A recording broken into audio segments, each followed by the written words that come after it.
Welcome to Mahashivratri 2024. Honorable Vice President Shri Jagdeep Dhankar, Dr. Sudesh Dhankar, Sadhguru, all up on stage. Ladies and gentlemen, may I request you all to please stand.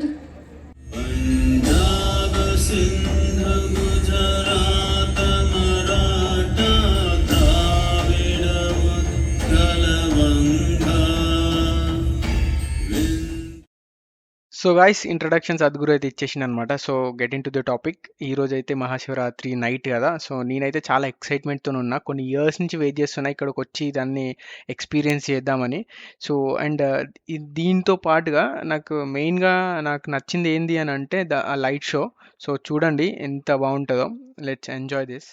Where one half of him is woman.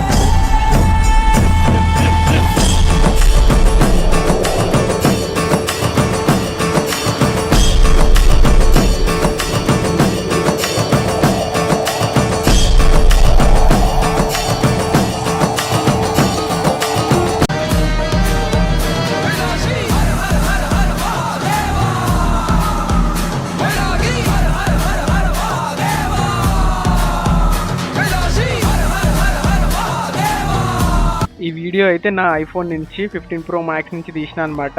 5x Zoom ఎలా work అవుతుందో చూడండి. ఇంత నైట్లో కూడా కొండపై నుంచి ఓడో light వేస్తున్నారనమాట. So మేము అనుకున్న ఓడో నక్సలైట్లు అయితే కాదు కదా అని ఒక డౌట్ వచ్చింది అనమాట. సో అంటే చాలా సేపటి నుంచి ఆ లైట్స్ అనేవి వెలుగుతున్నాయి, ఆగిపోతున్నాయి. నాకైతే నిజంగా ఈ మ్యూజిక్ అయితే ఒక అద్భుతం లాగానే అనిపించింది అనమాట. చాలా అంటే చాలా ఎంజాయ్ చేసిన. చూడండి.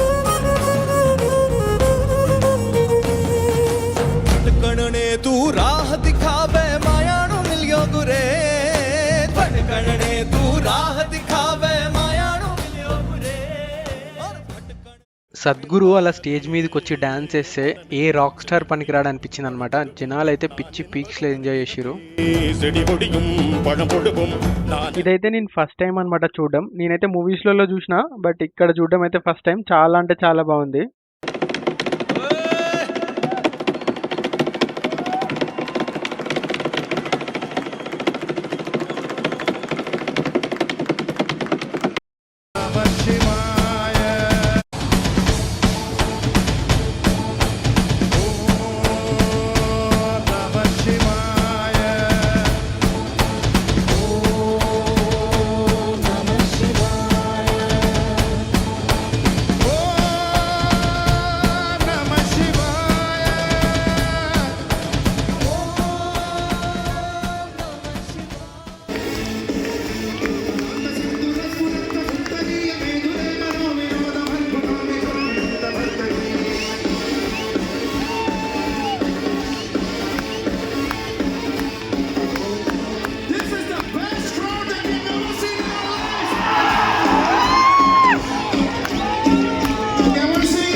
బాగా అలసిపోయినాం అనమాట పర్ఫార్మెన్స్ చూసి, డాన్స్ చేసి.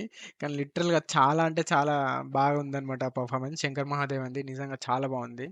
సో ఇక్కడికి మేమైతే తినడానికి వచ్చినాం. Free food. ఎక్కడైతే మేము రెస్ట్ తీసుకున్నామో ఆఫ్టర్నూన్ అక్కడికే వచ్చినాం అనమాట. ఫుడ్ అయితే చాలా బాగుంది నిజంగా. ఒక స్వీట్ అండ్ దాంతోపాటు ఒక పప్పు కర్రీ. టేస్ట్ వాజ్ ఆసమ్ యాక్చువల్గా. నిజంగా చాలా అంటే చాలా బాగుంది. ఫ్రీయే ఇది. ఫోన్స్లో అయితే ఛార్జింగ్ అయిపోయిందనమాట. అందుకే మొత్తం తీయలే. సో ఇక్కడి వరకు అయితే మేము చాలా ఎంజాయ్ చేసినాం. ఎర్లీ మార్నింగ్ అయింది. ఇంకా ఇక్కడ నుంచి స్టాచ్యూ దగ్గరికి వెళ్ళి ఇప్పుడైనా కొంచెం దగ్గరికి వెళ్తామేమో అనుకుంటున్నా. సో ఫ్రెష్ అప్ అయ్యి స్టాచ్యూ దగ్గరికి అయితే వెళ్ళాలి. సో అక్కడి నుంచి ఇంకా హాస్టల్కి అయితే వెళ్ళాలి, హోటల్కి అయితే వెళ్ళాలన్నమాట. ఇక్కడ అందరూ ఇక ఎవరు గూటికాలకి వెళ్ళిపోతున్నారనమాట. సో నాకైతే మార్నింగ్ సన్ రైజ్ చాలా అంటే చాలా బాగుంది. ఈవినింగ్ నిన్న సన్సెట్ అండ్ ఈరోజు మార్నింగ్ సన్ రైజ్ ఆసమ్ అనమాట. ఇక్కడ స్టాచ్యూ దగ్గర నాకైతే చాలా అంటే చాలా నచ్చింది. నేనైతే వచ్చినప్పుడు అనుకున్నా ఎట్లాగా దగ్గర పోనీయరు, చుట్టంతా స్టేజ్ ఉంటుంది కదా, ఎక్విప్మెంట్ ఉంటుంది కదా, దగ్గర పోనీయరు అనుకున్నా. బట్ కళ నెరవేరింది. సో కొంచెం దగ్గరికి అయితే వెళ్ళినాం. ఇంకొంచెం దగ్గరికి ఇంకా గేట్స్ ఓపెన్ చేయాలి. ఇంకో 1 hour తర్వాత రమ్మన్నాడు. బట్ మనం 1 hour వెయిట్ చేయలేకపోయినాం అనమాట.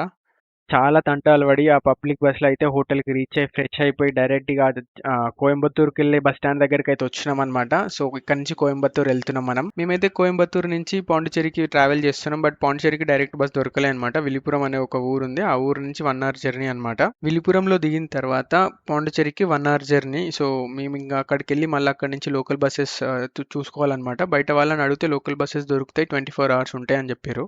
చూడాలింగ. మేమైతే వెలుపురంలో 1:00 దిగినామనమాట. 1:00 నుంచి 2:00 వరకు వెయిట్ చేసినాం. సో, ఇక్కడ ఎంక్వైరీలు అడిగితే వాళ్ళ భాష మాకు రాదు, మా భాష వాళ్ళకి రాదు. వచ్చినా అని హిందీ, ఇంగ్లీష్‌లో అయితే నరికినామనమాట. నా వల్ల అయితే ఎంక్వైరీ కౌంటర్‌లో కూర్చున్నోనికైతే పిచ్చి లేచిపోయింది. ఓ 10 సార్లు తిరిగినా వాని దగ్గరికి. సో, ఎందుకంటే ఇక్కడ బసెస్ నేమ్స్ అర్థం కావట్లేదనమాట. సో, కొంచెం కన్‌ఫ్యూజ్ అయ్యి ఉండే. బస్ స్టాండ్‌లో జనాలైతే ఎక్కడ పడితే అక్కడ పడుకున్నారు. సో, ఎంక్వైరీ వోడు ఇగ 2:00 వస్తదని ఉన్నాడనమాట బస్సు. ఇంగ వెయిట్ చేస్తా ఉన్నాం. ఫైనల్‌గా బస్సయితే దొరికింది. సో, ఈ బస్సు స్టార్ట్ అవ్వడానికి ఓ 1 అవర్ అండ్ బస్‌లో ఇంగ ఈ జనాలు ఎక్కిన తర్వాతనైతే అన్‌బిలీవబుల్. ఈ జనాలను చూసైతే కుక్కిండు మొత్తం. డబుల్ ఉన్నారు. బస్‌లో ఉన్న సీట్ల కన్నా జనాలు డబుల్‌కి డబుల్ ఉన్నారు నిల్చొని. ఫోన్‌లో అయితే ఛార్జింగ్ కూడా అయిపోయింది. ఇగ నెక్స్ట్ మార్నింగ్ పాండిచ్చేరిలో కలుద్దాం. Thank you so much for watching. Bye bye.